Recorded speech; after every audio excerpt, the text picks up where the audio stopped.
হলো আমরা প্রতিনিধি তৈরি করি, এই ভোট দেওয়ার ক্ষেত্রে আমাদের সাবধানতা অবলম্বন করতে হবে। কি সাবধানতা অবলম্বন?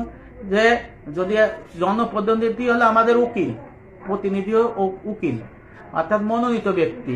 সে যেটা করবে এটা আমার কাজ, যেটা না করবে এটা আমার কাজ। সে যদি ভালো কাজ করে আমি সওয়াব পাবো, খারাপ কাজ করলে আমি গুনাহ পাবো। দেন হিন্দুকে যদি মুসলমান ভোট দেয়, সে যতবার সিজদা দেবে ততবার শিরকের গুনাহ ওই মুসলমানের আমলনামায় লেখা হবে। তাকে উসমানের ভোট ও নির্বাচন এই বইটা পড়ে দেখেন। শামসুল হক ফরিদপুরি রহমতুল্লাহ আলাইহির ভোট নিয়ে বই লেখা আছে, কোরআন হাদিস থেকে আমি লিখছি, আমার অন্তত 10টা লেখা আছে, ওনাদের আলোকেই নকল করা, আপনি পড়ে দেখবেন আপনারা। যে ভোট দিলাম, সমর্থন করলাম, কিন্তু সে শিরক পাপাচারে চলে গেল, ওই ভোটটা তারও এক সেম এই আমলনামায় লেখা হয়ে যাবে, কেউ ঠেকাইতে পারবে না। পরিষ্কার পরিষ্কার। এই জন্য এটা বুঝতে হবে যে আসলে আমি কি করতে যাচ্ছি। আর যিনি নির্বাচিত প্রতিনিধি, ছোট হোক বড় হোক, তাদেরও ভাবা উচিত যে আমি নির্বাচিত হয়েছি, আমার দায়িত্বটা কি। আমি তো হারামে মুশগুল থাকি, তাহলে তো এই ভোটটা তারা মরে যাবে, শেষ হয়ে যাবে। কিয়ামতের ময়দানে হিসাব দেওয়া লাগবে যে আপনারা আমি ভোট দিছি, আপনার কাছে আপনি আমাদের গুনাহ আমাদের আমলনামায় দিয়েছেন, আল্লাহ এদের বিচার করেন। হ্যাঁ, বাংলাদেশ দারুল ইসলামের দেশ না, হয় দারুল কুফর, দারুল আনামের দেশ। এই ক্ষেত্রে জনপ্রতিনিধি সরকারের কি করা উচিত?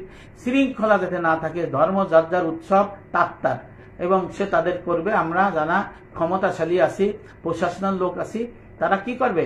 শৃঙ্খলা মতে তাদের উৎসব পালন করার জন্য সাহায্য করবে, মাল দিয়ে না, লোকজন যাও আসো এই জন্য না।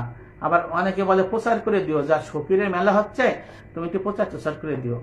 যারা প্রচার করেন তারাও গুনাহগার হবেন, তারাও পাপিষ্ট হবেন, তারাও শিরক করবেন, তারা দোজখে যাবেন। স্পষ্ট কথা, বন্ধ বাইছে নেই। কারণ বাংলাদেশ দারুল ইসলামের দেশ না, দারুল কুফরের দেশ। কার দ্বারা ক্ষতি কম হবে? এখানে দেখা যাচ্ছে আমার জনপ্রতিনিধি যদি একটা অন্য ধর্মের হয়, তাহলে কি হবে জানেন? ওই ধর্মে ও যত গুনাহ করবে তা সেই গুনাহ আমি পাবো, যদি সাপোর্ট করি, সহযোগিতা করি। আর একজন মুসলমান যদি থাকে তাহলে অন্তত ওই গুনাহ থেকে বাঁচবো। এই জন্য এই বিষয়গুলো আমাদের খেয়াল করতে হবে যে হারাম থেকে বাইচে থাকতে হবে। এই শিরকের কথা বলছে। ভোট যদি ভোট না দিয়ে আবার মাসলামা লেখা রয়েছে হারাম, কারণ যদি একটা মুসলমান লোক, খারাপ লোক যদি নির্বাচিত হয়, সমাজ ক্ষতির দ্বারা বেশি ক্ষতি হবে, তাহলে দায়-দায়িত্ব তো আপনারও থাকবে। এটা প্রশ্ন করছে একজন, তার উত্তরটা দিলাম। ভোট দেওয়া যাবে, যে কারণে